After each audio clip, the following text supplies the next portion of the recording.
নমস্কাৰ বন্ধু বান্ধৱীসকল, মোৰ চেনেলটোলৈ আপোনালোকক পুনৰবাৰ স্বাগতম জনাইছোঁ। আজি মই এটা চিকেনৰ ৰেচিপি বনাইছোঁ। বলকচোন চাওঁ ৰেচিপিটো কেনেকৈ বনাব লাগে। এই ৰেচিপিটোৰ বাবে আমাক লাগিব মাংস। মই মাংস একেবাৰে অলপমান লৈছোঁ, এটা কণী, 2 চামুচ soya sauce, cornflour, tomato sauce আৰু বাটাৰ। ফাৰ্ষ্টতে আমি দিম কৰ্ণফ্ল'ৰ। ইয়াত 4 চামুচ আছে, মিক্স কৰি ল'ম এইখিনি। তাৰপিছত আমি কণীটো দি দিম। মাংস অনুযায়ী আপোনালোকে কণী ডিচাইড কৰি ল'ব পাৰে, দুটাও দিব পাৰে। মোৰ মাংস একেবাৰে অলপ আছিলে, সেইকাৰণে মই এটাই দি দিছোঁ।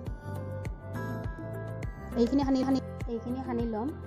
ইয়াৰ পিছত নিমখ টেষ্ট অনুযায়ী দিছোঁ, মই আধা চামুচমান দিছোঁ। তাৰপিছত চয়া চচখিনি এড কৰি দিছোঁ।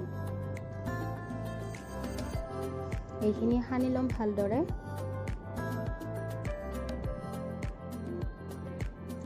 ইয়াৰ পিছত আমি টমেটো কেটচাপটো দিছোঁ।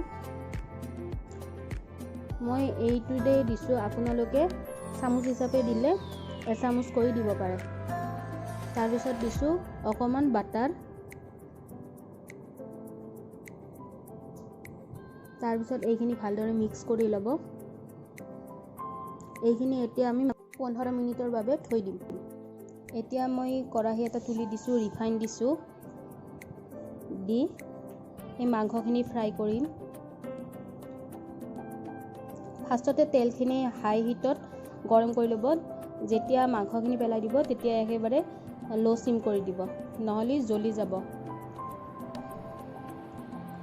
বেছি টাইম ফ্ৰাই কৰিব নালাগে, যিহেতু আগতে বইল কৰি লোৱা আছে মাংসখিনি।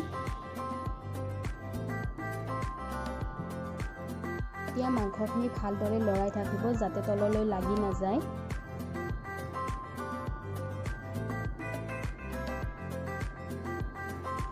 তেলখিনিত অলপমান ফেন উঠে, কাৰণ মাংসৰ তেলটো যায় তাত লগ খাই, আপোনালোকে ভয় কৰিব নালাগে।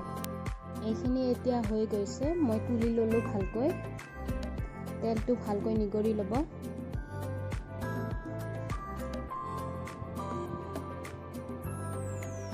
এতিয়া এই ৰৈ যোৱা তেলখিনিতে মই পিঁয়াজ ফ্ৰাই কৰিছোঁ। পিঁয়াজখিনি আগতে গোল গোলকৈ কাটি লৈছিলোঁ মই। এইখিনি গাৰ্নিচিঙৰ বাবে মাংসৰ। এতিয়া হৈ গ'ল। বেছি ব্ৰাউনি কৰিব নালাগে, অলপমান গল্ডেন টাইপত হ'লে হ'ল আৰু কেঁচা ভাৱটো থাকিব নালাগে।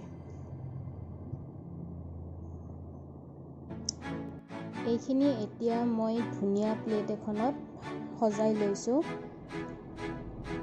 কেনেকুৱা লাগিছে বাৰু ক'বচোন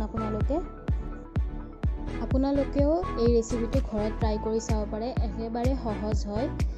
আৰু আজিৰ ভিডিঅ'টো ইয়াতে সামৰিলোঁ। ভাল লাগে যদি লাইক, শ্বেয়াৰ আৰু চেনেলটো ছাবস্ক্ৰাইব কৰিব। তেন্তে আজিলৈ বিদায় লৈছোঁ। বাই।